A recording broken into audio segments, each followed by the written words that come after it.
에베소서 5장 1절부터 14절까지 제가 봉독하겠습니다. 그러므로 사랑을 받는 자녀같이 너희는 하나님을 본받는 자가 되고 그리스도께서 너희를 사랑하신 것 같이 너희도 사랑 가운데서 행하라. 그는 우리를 위하여 자신을 버리사 향기로운 제물과 희생제물로 하나님께 드리셨느니라. 음행과 온갖 더러운 것과 탐욕은 너희 중에 그 이름조차도 부르지 말라. 이는 성도에게 마땅한 바니라. 누추함과 어리석은 말이나 희롱의 말이 마땅치 아니하니 오히려 감사하는 말을 하라. 너희도 정녕 이것을 알거니와 음행하는 자나 더러운 자나 탐하는 자 곧 우상 숭배의 자는 다 그리스도와 하나님의 나라에서 기업을 얻지 못하리니 누구든지 헛된 말로 너희를 속이지 못하게 하라. 이는 이로 말미암아 하나님의 진노가 불순종의 아들들에게 임하나니 그러므로 그들과 함께하는 자가 되지 말라. 너희가 전에는 어두움이더니 이제는 주 안에서 빛이라. 빛의 자녀들처럼 행하라. 빛의 열매는 모든 착함과 의로움과 진실함에 있느니라. 주를 기쁘시게 할 것이 무엇인가 시험하여 보라. 너희는 열매 없는 어두움의 일에 참여하지 말고 도리어 책망하라. 그들이 은밀히 행하는 것들은 말하기도 부끄러운 것들이라. 그러나 책망을 받는 모든 것은 빛으로 말미암아 드러나나니 드러나는 것마다 빛이니라. 그러므로 이르시기를 잠자는 자여 깨어서 죽은 자들 가운데서 일어나라. 그리스도께서 너에게 비추이시라 하셨느니라. 아멘. 우리는 살면서 자주 실수도 하고 실패도 하고 가장 중요한 건 돌아오는 거죠.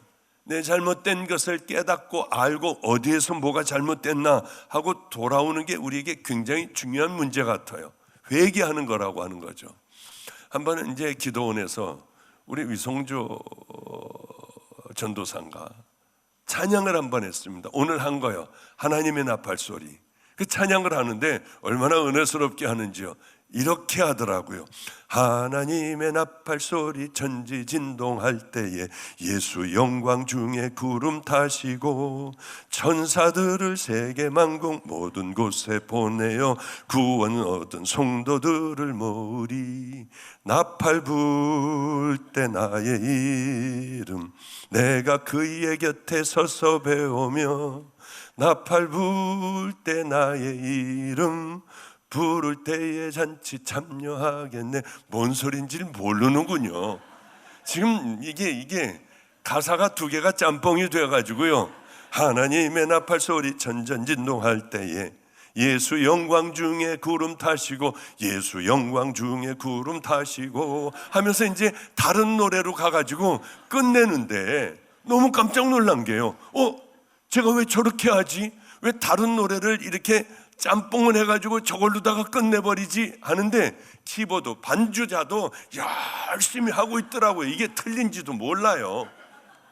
사람들도 따라서 하는 거예요. 똑같이 따라서 하는데 어쩌면은 다 틀린 그 노래를 두 개를 가지고 막 섞었다가 마지막에는 제대로 돌아오는데 그래서 제가 끝나고 난 다음에 물어봤습니다. 너 이거 틀린 거 알았냐? 진땀이 나더래요. 그래도 멈출 수는 없어서 그대로 가다가 마지막에는 나팔 불 때 나의 부를 때에 잔치 참여하겠네 하고 마지막으로 끝내고 그 다음서부터는 정상적으로 갔다고 하더라고요. 그러면은 잘못된 걸 알을 때는 딱 끊어버리고 여기서 내가 잘못했습니다 하고 다시 부릅시다 하고 다시 나가야 되잖아. 사람들은 다 모르고 그리로 쫓아가잖니. 그러면서 뭘 얘기를 했느냐 하면 바로 이런 거다. 목사가 모르고 이건 줄 알고 저건 줄 알고 비슷하기 때문에 가면은 사람들 다 따라오게 된다. 생각하지도 않고 따라오니까 우리들이 앞서 먼저 똑바른 말씀을 전해야 하고 내가 먼저 앞장서서 걸어가지 않으면은 사람들은 예수 영광 중에 구름 타시고 이거 똑같이 부르면서 나오니까 이게 얼마나 무서운 일이냐 하면 아까 이렇게 하나님의 나팔 소리를 하는데 그래 예전에 그런 일도 있었지 하는 생각을 했습니다. 틀리면은 멈추고 돌아오는 것이 그것이 가장 하나님 안에서는 빠른 길이 된다고 하는 거죠. 오늘도 그렇게 돌아오는 가장 늦은 것 같지만 가장 빨리 돌아온 사람을 제가 만났어요. 이제 제가 이번 주는 굉장히 힘들었습니다. 아주 계속 집회였어요. 하루도 빠짐없이 계속 집회였습니다. 그런데 이제 그 금요일 날은 5평짜리 교회가 있더라고요. 전 처음 가봤습니다. 아주 어려운 교회라고 해서 가봤더니 5평짜리 교회에서 사람들이 이렇게 이제 예배를, 설립 예배를 드리게 됐고, 제가 부흥 집회를 그때 그래서 이제 한 30분 20분 설교하면 되겠구나, 설립 예배니까요 하는데 2시간 반을 해달래요. 점심 먹을 때까지 저녁 먹을 때까지 목사님이 설교를 하셔야 된대요.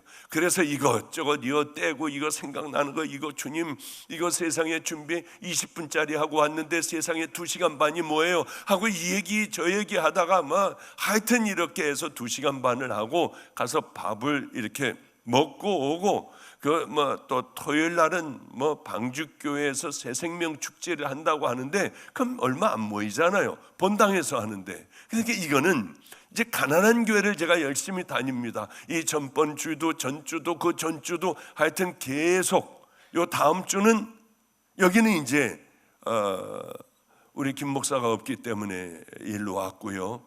다음 주는 또 2명 있는 교회, 집에서 드리는 교회, 이 교회 가서 또 하나님의 말씀을 전하고 이 교회 살리기 운동을 또다시 이제 벌리기 시작을 할 거예요 아마.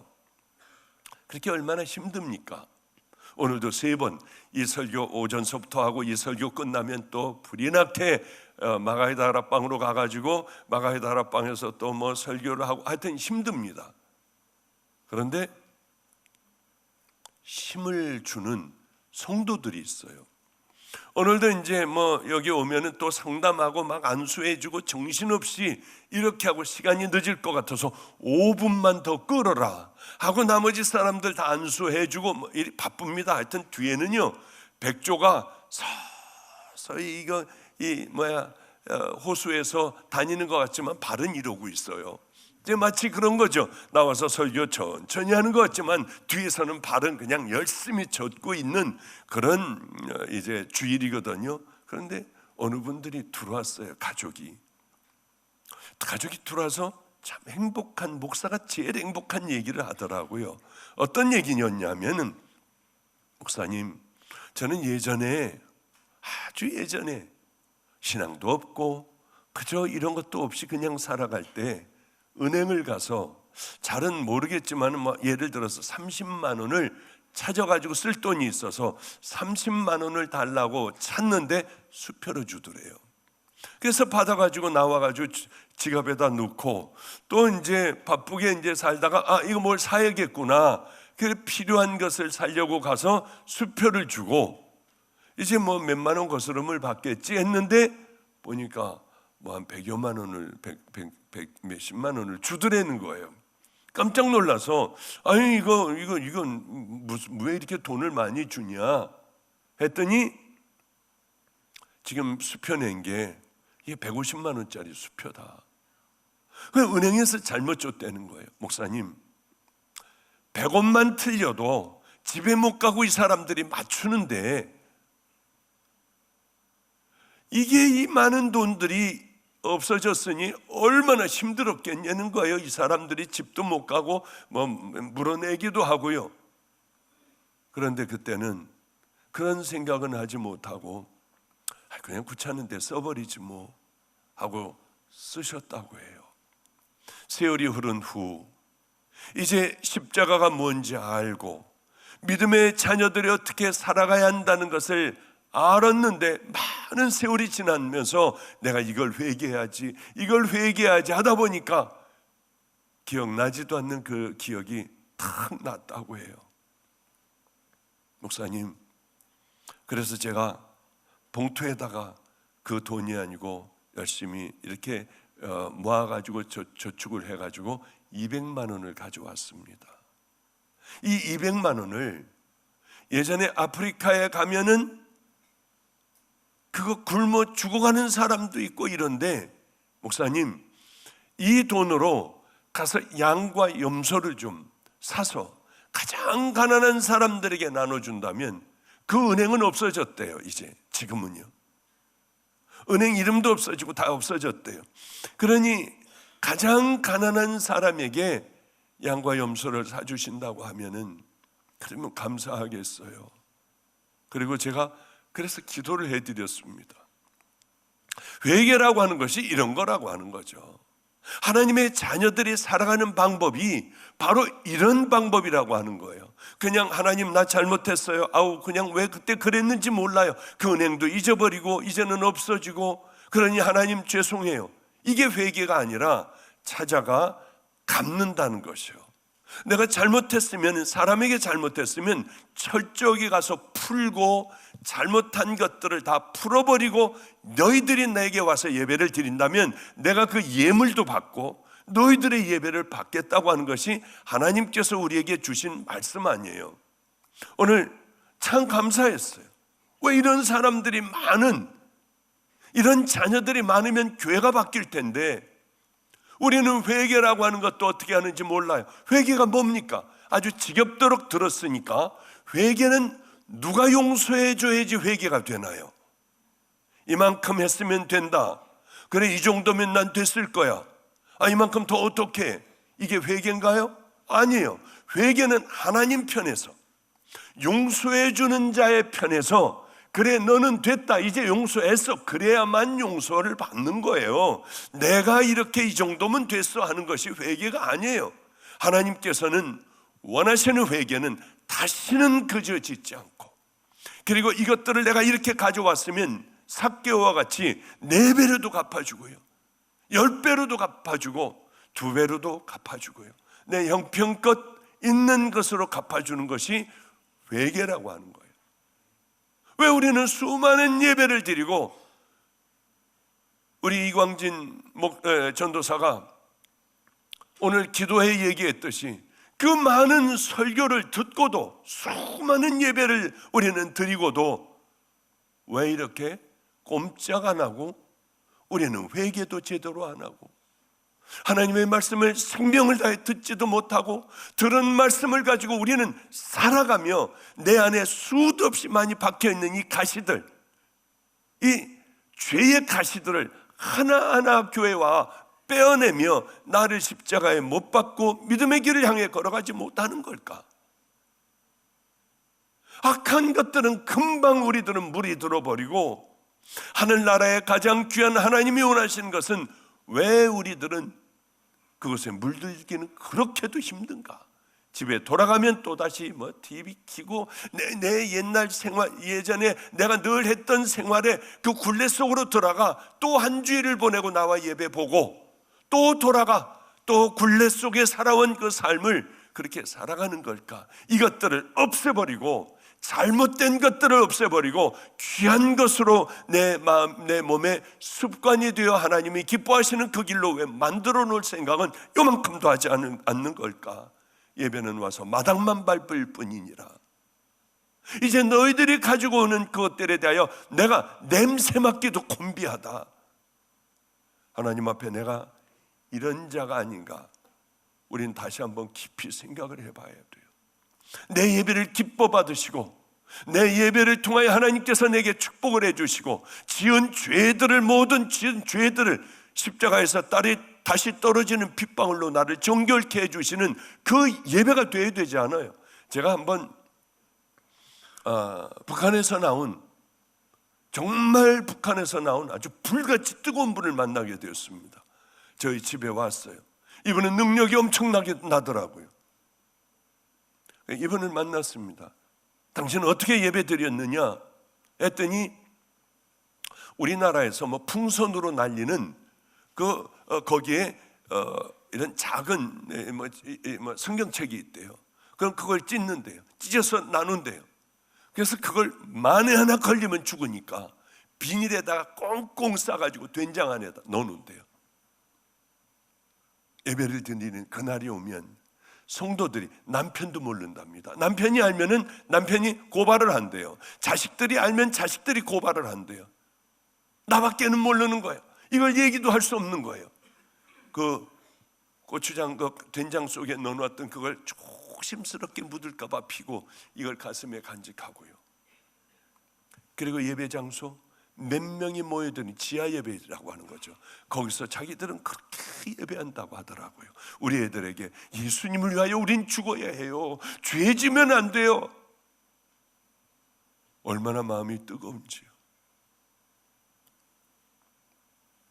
목사님, 제가 큰 교회에서 저보고 간증해달라고 해서 갔잖아요. 갔는데 기절하는 줄 알았어요. 흰옷 입은 사람이 어마어마하게 큰 교회에 10명도 안 됐어요. 어떡해요 이거? 우리는 가보면 다 흰옷 입은 사람들이고 걸리면 붙잡히면 죽음이기 때문에 사람 소리가 나면 그렇게 아끼고 된장독에다가 집어넣어놓던 바로 그걸 씹어 먹어버린대요. 얼마나 무서운지 모른대요. 누가 옆에서 잡혀갔다고 한대요. 그러면 저쪽으로 끌려가가지고 죽었다고 하고, 뭐 동네에서 나와가지고 직결 처분을 했다고 하고, 자기네들은 예배 드리는 게 생명이래요. 이 생명을 드리는 예배 시간이 되면 아무것도 없대요. 무릎을 치면서 자기네들은 조그맣게 가성으로 찬양을 하고, 그리고 예수님이 이렇게 얘기하셨다 하면 다 운대요. 사랑하라 하셨다, 용서하라 하셨다, 이러면 그냥 운대요. 그러다 바깥에 지키고 있던 사람이 뛰어들어오면 그때 다 먹어버리고요, 아무렇지도 않게 화토짝 갖다 놓고 화토들 치고 앉아있고 깔깔거리고 한다고 하더라고요. 그러다가 가면 주님 앞에 다시 엎드려 주님 용서해 주세요, 예배가 깨졌다고. 우린 왜 이런 예배, 이렇게 마음껏 예배를 드리는데, 목사님, 저는 평생에 마음껏 예배 드리고 싶어 이곳에 왔는데 전 다시 북한으로 돌아갈 거예요.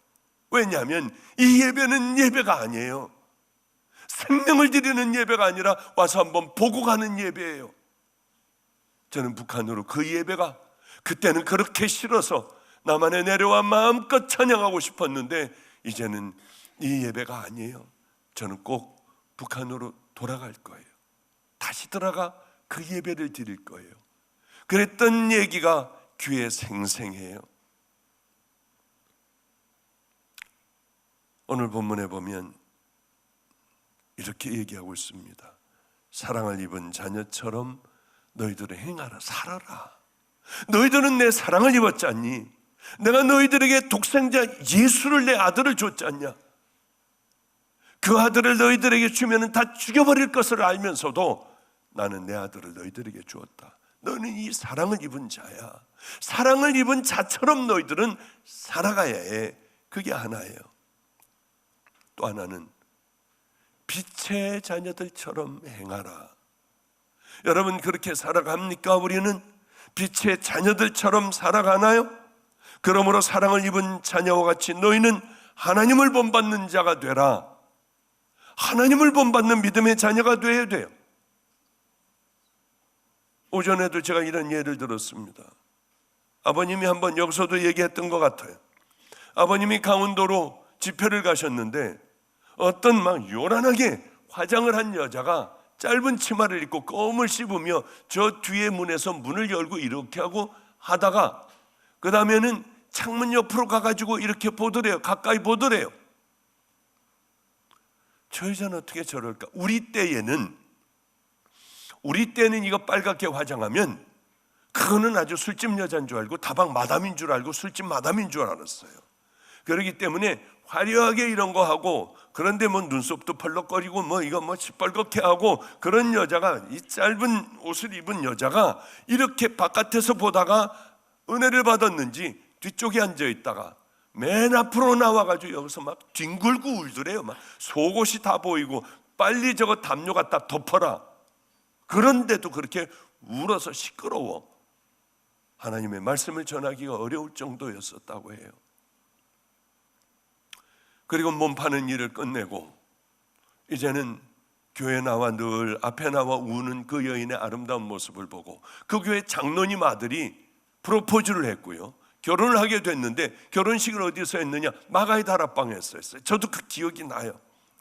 우리 아버님이 목사님들 전부 아는 목사님들 다 오라고 그래가지고 저기서부터 끝까지요, 길을 만들었어요. 목사님들이 올 때 이제 신랑 신부 입장할 때 그렇게 울면서들 들어왔고, 이제 주례사를 다하고 세상을 향하여 행진할 때 목사님들이 다 안수해줬어요. 다 안수해줬어요. 눈물 바다가 됐던 기억이 나요. 이렇게 이 몸을 팔던 여인이 귀한 집에 이제 이렇게 아내로 들어오고 며느리로 들어오게 됐어요.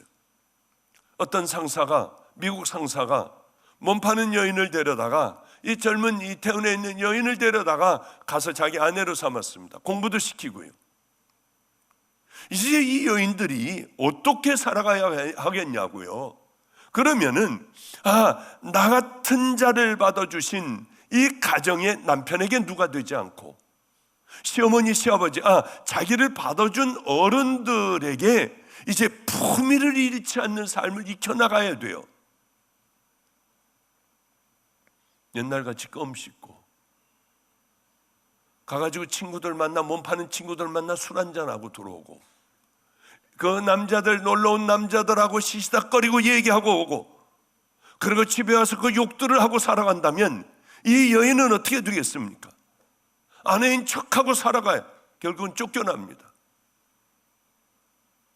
그런데 이 여인이 이 가정의 귀한 품이 있는 옷을 입고, 이제는 그 몸 파는 데서 쓰던 용어가 아니라 이제는 품이 있는, 격이 있는 얘기들을 하고 옷도 아름답게 입고 이렇게 살아간다면 세월이 흘러 사랑을 받고 또한 품격이 있는 이 가정의 어머니, 아내, 며느리로 받아들여질 수가 있어요. 그런데 가만히 있으면 될까요? 얼마나 힘든, 숨이 막힐 것 같은 삶을 살아내야 하느냐는 거예요. 얘기하고 싶어도 못해요. 긴 치마를 입어야 해요. 말투도 바꿔야 돼요. 자유분방하게 마음껏 살아왔던 여인이 이 삶을 살려면 숨 막혀 죽을 것 같을 거예요. 그러나 나를 십자가에 못 박고 또 그런 삶을 내 몸에 익혔을 때에 아름다운 존경을 받는 어머니, 남편, 아내 이렇게 되지 않겠냐고 하는 거예요. 마찬가지입니다. 우리도 동일하게 하나님의 자녀가 되었어요. 그런데 이제 몸 팔던 그런 마귀에게 붙들려 있던 우리들의 그런 삶이 동일하게 하나님을 만나고도 비인격적인 삶, 함부로 남을 정죄하며 남의 허물을 들춰내고 분이나 싸우고, 이런 삶을 살아간다고 한번 생각을 해보세요. 그 집에서 쫓겨나듯이 우리도 하나님의 저 천국의 자녀가 아닐 것이냐는 거죠. 아니지 않느냐는 거죠. 대단히 힘들지만 우리도 나를 십자가에 못 박고 인격적인 그 믿음의 삶을 살아가는데 성령님의 도움을 받아 그 길을 걸어가는 것. 그럼 주님이 도와주시지 않겠냐고 하는 거죠. 그리스도께서 너희를 사랑하신 것 같이 너희도 사랑 가운데 행하라. 그는 우리를 위하여 자신을 버리사 향기로운 제물과 생축으로 하나님께 드리셨느니라. 사랑하는 자들아, 우리가 서로 사랑하자. 사랑은 하나님께 속한 것이니 사랑하는 자마다 하나님께로 나서 하나님을 알고, 하나님의 자녀이면, 하나님의 종이면 이제는 누리려고 하는 것이 아니라 종답게 살아가야 하잖아요. 하나님의 자녀답게 살아가지 않는다면 우린 가짜 아니에요. 우리는 믿음의 자녀, 목사도 마찬가지고요. 하나님께서 가장 기뻐하실 마지막을 빚진 자로서 그렇게 살아가야 하지 않겠습니까? 여러분들도 동일하지 않겠습니까? 그냥 그렇게 살아간다고 하면 되겠나요? 음행과 온갖 더러운 것과 탐욕은 너희 중에 그 이름이라도 부르지 말라. 이는 성도에 마땅한 반이라. 누추함과 어리석은 말이나 희롱의 말이 마땅치 아니하니 돌이켜 감사하는 말을 하라. 하나님의 자녀 중에 제1번으로 우리가 지켜야 할 게 뭘까요? 정결한 삶이에요. 요즘 젊은이들 보면은요, 어쩌면 그렇게 더러움 가운데 빠져 있고 악한 음란 가운데 빠져 있고 정말 그러면서 어떻게 나와 예배를 드리는지, 얘네들, 이 사람들에게는 하나님은 아무것도 아니구나.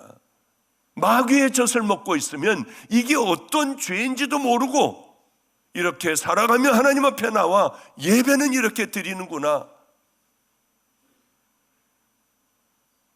우리는 이런 삶을 살아서는 안 돼요. 하나님께서 우리에게 요구하시는 것은 더러운 그런 이것이 아니라 정결한 예수 그리스도의 신부의 삶을 살아가길 원하세요. 에베소에는 아뎀이라고 하는 신전이 어마어마한 신전이 있었습니다. 또 바알 신을 섬기는 신전들 옆에는 몸을 파는 사람들이 있었어요. 여자 사제는 이렇게 제사를 지내고 자기하고 자기를 원하는 바로 이런 사람들과 옆에 가서 자는 거예요. 그러니 이런 신들을 섬기는 게 이게 다산의 축복이고 하나님께서 이 마귀 새끼들이 이 땅에 큰 복을 준다고 생각하는 거예요. 그래서 얻은 수익금으로 신전을 그저 경영을 하는 거예요. 김철기 선교사, 브라질 선교사, 너무나도 잘 아는 분이에요. 이분은 브라질에 갔더니 자기 딸을 데리고 아버지가 자요. 오빠들이 자요. 애를 낳아요. 다들 정상적이 아닌 애들이 태어나는 거예요. 그거 하지 말아라, 이건 죄다 하면은 밥 먹을 때 거기다 독약을 풀어 죽여버려요. 독약을 3번이나 먹었는데 어떻게 살았대요? 주님께서 살려주셨다고 하더라고요. 수도 없는 말라리아에 독충에 물리고 뱀에 물리고 죽어가며 거기를 지켰습니다. 그분이 들어간 후에 다시는 그런 일들은 일어나지 않아요. 그 마을에 다시는 일어나지 않아요. 우리 김성준도 보내고 위성조 여기서 찬양인도 하는 위성조도 보내고 같이 살 때요, 너희들 거기 들어가, 그래 막강하게 그 일들을 해라. 우린 더 들어가자. 거기서 모타보트 타고 3일간을 가야 하는 그곳에 가서도 기도하고요, 먹을 것이 없어 빼짝 20몇 킬로씩 다 말라가지고들 나왔어요.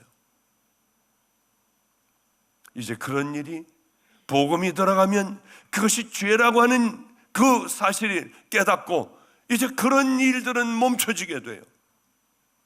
복음은 우리들의 죄를 멈추게 해요. 복음이, 십자가가 우리들의 죄를 그대로 그렇게 가던 대로 가게 한다면 여러분들은 십자가를 만난 게 절대로 아니에요. 가짜 십자가, 결국은 지옥 가는 십자가를 만나는 거예요. 하나님의 자녀는 정결해야 합니다. 조금만 방심하면은 우리는 다시 더러움에 물들 수 있어요. 예수님을 바라봐야 돼요. 예수님을 본받으려고 애를 써야 돼요. 그분이 말씀하신 대로 살려고 해야 돼요. 빛을 진 심정으로 우리는 이 땅에서 하나님이 기뻐하실 그 일들을 해야 됩니다. 사단의 유혹이 얼마나 우리에게 많이 옵니까? 번번이 사단이 주는 더러운 돼지젖을 먹는 것이 아니라 이제는 하나님의 말씀을 먹고 살아가는 주님의 품 안에 사는 자녀들이 되어야 되지 않겠습니까? 너희가 전에는 어둠이더니 이제는 주 안에서 빛이라. 정말 십자가를 만나고 구원받은 믿음의 자녀들은 이제는 여러분들은 주 안에서 빛의 삶을 살아야 돼요. 어딜 가도 여러분들이 빛을 비추는 은혜로운 자녀들이 되어야 되지 않겠습니까? 시간이 벌써 이렇게 빨리 가네요. 마귀의 노예로 살며 마음껏 살아왔습니다. 내 마음, 이제는 내 안에 성령님께서 이끄시는 대로 우리는 살아가야 돼요. 이 말씀만 하고 제대로 시간이 많이 없군요. 이 말씀만 하고 제가 말씀 마칠게요.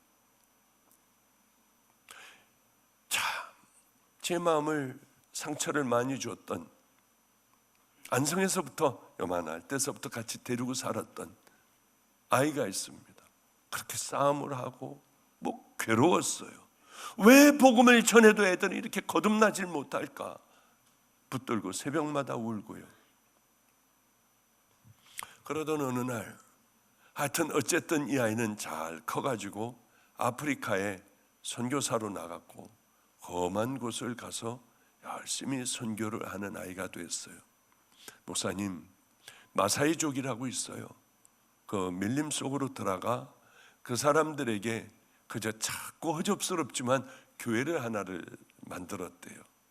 그저 위에 지붕이나 가린 학교도 하나 만들었대요. 여기에서 이제 학교도 또 예배도 드리고 그럴 거예요. 목사님, 우리가 하루에 한 2,000명 정도 밥을 먹여요. 엄청난 일을 하고 있어요. 여러분들이 섬김의 손길, 아니면 저 마가의 다락방에서 고구마 사주시는 것, 이런 걸로 우리는 그 일들을 합니다. 그런데 이렇게 밥을 주는 게 마치 그냥 갑질하는 것 같아서 밥 무릎을 꿇고 애들하고 눈을 마주치고 밥을 그렇게 준다고 해요. 얼마나 행복한지요. 얘가 이번에 한 2주 전에 들어갔는데 이런 얘기를 하더라고요. 목사님, 열심히 같이 일하는데 폴이라고 하는 현지 케냐 그 목사가 저를 도와줘요. 이제 너무 더워서 그늘 안에 앉아 물을 마시며, 폴 목사, 당신의 얘기를 좀 해봐라 했더니 자기 얘기를 하더래요. 나는 나 같은 더러운 죄인이 우리 예수님을 만나 이제는 종이 됐다. 이 사랑의 빚을 갚으려고 어느 날 보니까 경찰들이 와가지고 여자애들을 강간을 하고 그리고 도망을 간대요. 한 여자애가 임신을 해 이렇게 배가 점점 불러오고 그 마을에서는 쫓겨나게 되고 매를 맞고 아이는 그렇게 됐다고 하더군요. 폴이 찾아갔대요. 이 아이 내 아이다. 결혼을 시켜달라. 그리고 그 아이와 결혼을 해서 애를 낳는데 이 아이를 그렇게 이뻐한대요. 참 귀한 목사다. 이번에 제가 4월 달에 들어가거든요. 그분과 많은 시간을 좀 지내야겠다 하는 생각을 했습니다. 우리 아이는 어떻게 하면 이분을 기쁘게 해드릴까? 내게 가장 귀한 게 뭘까 하고 생각을 해봤더니 아이패드랍니다. 아이패드를 그 목사님에게 줬더니 너무 좋았더래요. 이게 그렇게 갖고 싶었다고 하더래요. 그 안에 제가 이제 애들 교육시키고 좋은 이런 길을 걸어가는 거야, 믿음의 길을 걸어가는 거야, 이런 얘기들을 다 거기다 집어넣어놨는데, 목사님, 그분과 함께 이런 얘기를 했어요. 케냐를 복음을 들고 우리는 어디든지 가자. 그러다 마지막엔 참으로 험하고 어려운 그곳으로 가, 목사님, 저는 순교할 거예요. 그 부족에게 가면 복음을 전하면 죽여버리기도 해요. 마지막은 그곳에 가 담대하게 복음을 전하다 주님 앞에 가는 게 제 소원입니다. 기도해 주세요. 참 마음이 먹먹했어요. 너도 사랑에 빚진 자구나. 그래, 폴도 사랑에 빚진다는 게 뭔지를 아는 사람이구나. 예수님을 만난다는 게 뭔지 아는 사람이구나. 내가 그 은혜에 너무 감격스러워 얼마나 많은 눈물을 흘리고 내 인생의 후반은 가장 아름다운 길을 걸어가야지. 우리는 동일하게 박 목사나 우리 아이나 그 폴이라고 하는 목사나 우리들이 만난 게 아니라 여러분들이 다 만난 거예요. 우리는 빚진 자로 살아가야 돼요. 이제는 세상의 빛으로 살아가야 돼요. 그렇지 않고 내 마음대로 이렇게 저렇게 살다가 주님 앞에 가면 주님 우리에게 뭐라 하실까요? 그날은 반드시 옵니다. 우리 선배들이, 수도 없는 많은 선배들이 이렇게 생각하고 살다가 죽은 사람들이 얼마나 많은데, 그분들도 주님 앞에 가 분명히 이 땅에 살아온 삶으로 구원받았나 안 받았나 하는 그것으로 심판을 받았을 거예요. 저는 그때를 준비해요. 그때가 두려워요. 주님은 내일 뭐라 하실까? 우리 필그림 성도들 잘 들으셔야 합니다. 그저 마당만 밟을 뿐이니라 이 피리그림께도 세상의 것들이 들어와, 잡것들이 들어와 비빔밥이 돼서는 안 돼요. 비빔밥은 어떻게 걸러낼래야 걸러낼 수도 없어요. 이제 비빔밥이 되기 전에 비빔밥도 깨끗한 아름다운 밥으로 만드실 수 있는 우린 성령님을 바라봐야 되고, 그분 따라 믿음의 길을 향해 걸어가는 은혜의 자녀들 되어야 됩니다. 오늘 이 찬양 한번 해볼까요? 죄 많은 이 세상은 내 집 아니네. 이 땅에 우린 그저 떠나가야 해요. 안 올 것 같죠? 그날 반드시 올 거예요. 그날을 위하여 지금 준비하지 않으면 암에 걸려 여러분들이 될 것 같습니까? 건강한데도 안 되는데 나이 먹은 다음에 될 것 같습니까? 지금도 안 되는데, 지금까지 안 됐는데 이 다음에 될 것 같습니까? 이제 거듭나야 돼요. 이제 죄를 버려야 합니다. 이제 하나님께서 기뻐하시는 그 일이 무엇일까? 열심히 찾아가며 작은 것부터 여러분 몸에 익혀 더 큰 많은 빛의 자녀들과 같이 이 세상의 빛이 되실 수 있는 믿음의 자녀들 되시기를 축복합니다.